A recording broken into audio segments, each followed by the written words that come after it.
It's that time again as Iron Country brings you the Fishin Hole. Keep up to date with the latest products and learn fishing tactics from some of the best anglers across North America. Let's give him a warm welcome this morning to the Fishin Hole 2014 National Freshwater Fishing Hall of Fame inductee Dale Stroshine. And this week's guest, we are going to introduce to you Larry Smith from Larry Smith Outdoors. We bring you another fantastic guest this week. It's legendary Al Linder on the Fishin Hole. And my pleasure to be here, Jeff. Looking forward to it. Here's your host, Hurricane Jerry. Good morning, Hurricane Jerry, with you as we talk fishing here in the State Line area. We do it every Saturday morning at 7:20 a.m. here on Iron Country, 1019 and 1490. You can actually stream the show anywhere at ironcountry.fm, and make sure you download our brand new website and app where you can actually listen from your mobile device. And today's show is brought to you by Jerry's Sports Service in Beloit, located along the Rock River just off of Highway 51, home of the ultimate fishing boats from Lund. The new line of Lunds are in for 2021. And don't forget, Jerry repairs all makes and models and boats and motors. You can call 608-365-4520 and visit them online at jerrysboats.com. It's been a while since we've had Dave Tice with us from McQuoid Outdoors.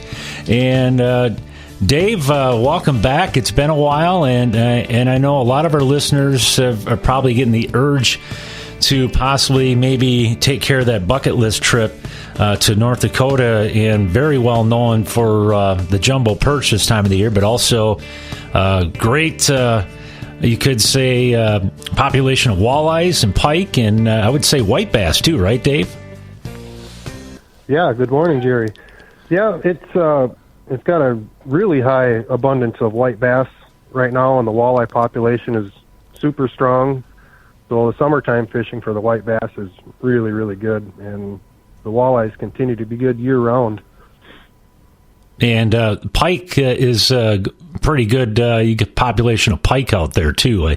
From some of the shows I've seen where you've been filming with McQuoid Outdoors, and also I think John Gillespie's Waters and Woods too. Yep, the pike population was higher several years ago, and there's still a fair population of the pike swimming around in these waters. The population's gone down a little bit, so it gets to be a little challenging to find them some days, but it still offers really good pike conditions. If you get in the right areas or the right bays and the right setup, you can still target them and catch quite a few of them. And so in the last few years, the average size of the pike seems to have gone up, and that seems to be typical in a lot of lakes with a little bit lower populations. The average size will seem to be a little bit larger because you're catching less. You know, there's a lot of lakes in Minnesota and Wisconsin that are infested with the little hammer handle pikes. Yep. They're just little, and there's lots of them in 10 fish limits, and that's not the case out here. You know, it used to be they were everywhere and they ate everything, but now it's getting to where we actually have to target them to find them, and when we find them, we still get the rewards. And our perch population, that has decreased over several years. You know, we had that peak perch fishing in that 11, 12, 13, 14, 6-7 years ago. Our perch population seemed to really peak, and they were everywhere, and there was a lot of them. And since then, it's taken a incredible amount of fishing pressure. So our perch numbers have decreased a little bit. We've really noticed it the last 3 years, but last year was challenging to find quality fish, but this year's a new year, and fish grow a little bit bigger every year, so we're anticipating a little bit better perch bite this year and a little bit better, size quality to these fish, size structures. So probably looking to put a lot more keepers in our bucket as to, throwing not near as many back as we did last winter when we found them. Right. One thing too, Dave, I've noticed too in some of the shows I've watched that you filmed with like McQuoid Outdoors and with Matt Pachanich and Gillespie too. There's that what you call shrimp, the brine shrimp or whatever it is, that gives like those pike. I remember you were cleaning you had a great way of cleaning pike, and the meat on those fish were like orange almost, like salmon. Yeah, I mean, we got so many freshwater shrimp out here, and it takes a certain salinity or alkali level in lakes to have these shrimp. There's a lot of waters across Minnesota and Wisconsin that don't have the shrimp. They're too clean and crisp and clear, and they don't have what the shrimp are looking for. But when you start getting into western Minnesota or northwestern Minnesota, around the Fergus Falls, Alexandria area, you start finding these shrimp in a lot more lakes. Kind of, you're starting to get into that prairie pothole region area, and you get out into the Dakotas, and it seems like every body of water has these shrimp. And that seems to be the main forage base for the fish that swim around out here. They do eat other fish, but it seems like every fish eats these freshwater shrimp. And, we're told that their primary food source is scud mush. And the definition of the scud mush is all the invertebrates that swim around in the water, all your larvae, from mayfly larvae to dragonfly larvae and sandflies, all them bugs that are down in the water year round, along with these freshwater shrimp. And that seems to be the main food source for everything. And of course, fish and animals in general are opportunistic. So when they have the opportunity to eat another fish, they're going to take the opportunity. But without these shrimp, this lake might be a little bit scarce in food for these fish out here, and their growth rates might not be quite as high. They seem to grow really fast in these, shallow, warm waters out west here that are full of these shrimp. They grow fast, and for whatever reason, it seems like the pike take on a color from eating all these shrimp, because we notice with our younger fish, all these northern pike have a kind of a yellowish, orangish hint to their meat, and their bellies are always full of shrimp. And then as they get older, we notice more and more fish in their bellies, and we notice that that tint in their meat starts to go away. So we think that has something to do with them incorporating more fish into their diet and less shrimp. So then they lose that color. Oh, okay. Well, if you're just tuning in, we got Dave Tice with us from McQuoid Outdoors in Lodging here out of... where do you guys actually out of, Dave? Is it... is it not Devil? We're west of Devil's Lake. Okay, yeah. That's what I thought. So if you come on Highway 2, take Highway 2 west out of Minnesota, that'll bring you right into downtown Devil's Lake, North Dakota, and that's where the big lake is.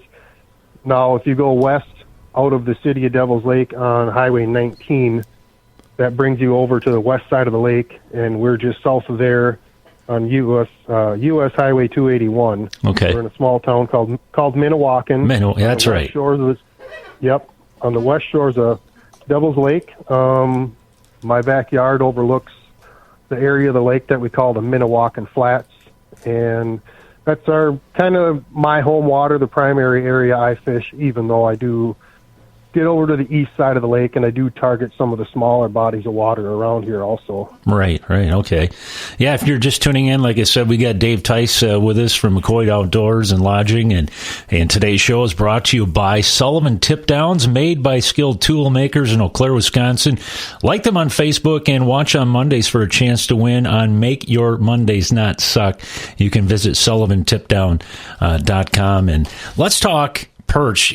Dave, we've talked in the past, sometimes the perch are actually hard to find right in the summer, but these perch will school up then come wintertime.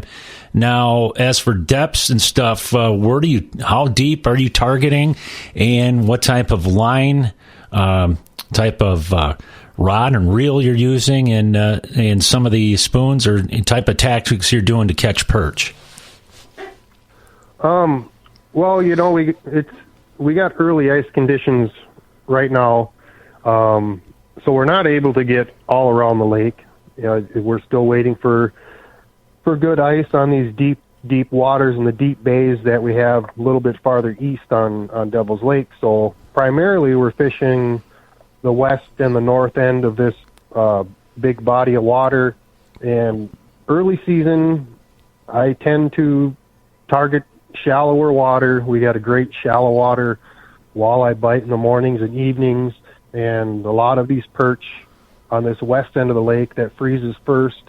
A lot of these perch are still shallow, and they're going to be on the fringes of some leftover cabbage beds that have developed over the years. As this water recedes, we get in more and more weed beds. And we're also still targeting what's left of the timber that's still underneath the water. So right now, there's a fairly good perch bite in some of these areas that's going on in 7 to 12 feet of water. And right now, everything so far seems to be relating to the timber, or right on the edges of the timber. Mm-hmm. But as we progress through the season, we're going to start getting out into the middle of the bays and start fishing, some of the basin waters farther out east, or even out here in the Minnewacan Flats. And we're going to be looking for larger schools of perch. It seems like your biggest schools of perch always seem to be roaming around in the basin, but never overlook in the trees or the edges of the timber on all these bodies of water, whether you're way far east on Stump Lake or East Devil's Lake, or even way on the west side here in the Minnewacan. All that really changes is the depth of water that you're going to be targeting, because that varies on different parts of the lake where that timber still is. So what we typically do is we go around with search baits. We'll use rattle traps or swim baits, something that's big and loud and flashy, makes a lot of noise. And the perch seem to really come in and expose themselves if they're in the area. So once we identify that they're there, then we got to start downsizing until we find which bait the fish really want. Sometimes we have to go all the way down to a 3 millimeter tungsten jig with just 1 or 2 waxworms on there. Mm-hmm. But other times we can get really aggressive bites on, Acme hyperglides or the jig and rapalas, or, the buckshot seems to be real popular, pretty much all winter long when you get on them. Wow, that's amazing. The Acme hyperglide too. Last year, Matt came out there, Bachanich, and caught some. I think was it last year? He caught some really dandy perch. I think it was. And can you recall what he was catching them on? Was that the hyperglide, or was it something else? A spoon, maybe a Castmaster or something? Last year and the year before, we tried with the Google Eye. Google Eye tungsten. Yep. They had the new Google Eye tungsten jigs, and they also had the new one that's out on the market. It's the Castmaster DT. Yeah. So it's similar to a regular Castmaster, only it's more long and slender, and that seems to flicker and flash around a little bit more than the traditional Castmaster does. So that's what we used last winter and the winter before. But three years ago, when we researched and did a lot of fishing with this the Acme hyperglide, 3 years ago, Matt Bachanich came out and we filmed with Midwest Outdoors, and we had a phenomenal bite on that hyperglide. And the little 1.5 seemed to be the bait that day, but we catch them on the biggest of the hyperglides that's available out there. So, using bigger baits can never be overlooked, because when you get on the right school of fish on the right day, they're very aggressive, and you actually get more fish and bigger fish fishing aggressively with larger baits than you do, with a dead stick and a minnow, or using your tungstens and your waxworms. So never overlook these larger, more aggressive baits, because it triggers something a little bit different in these fish, and on the right day, that's the route that you want to go. Yeah, definitely have to go in with it with an open mind when it comes to this. As for listeners listening this morning that want to book a trip with you guys out there, and of course they can set you up at lodging. Aaron can do that, and talk a little bit about what they have to offer as for that, and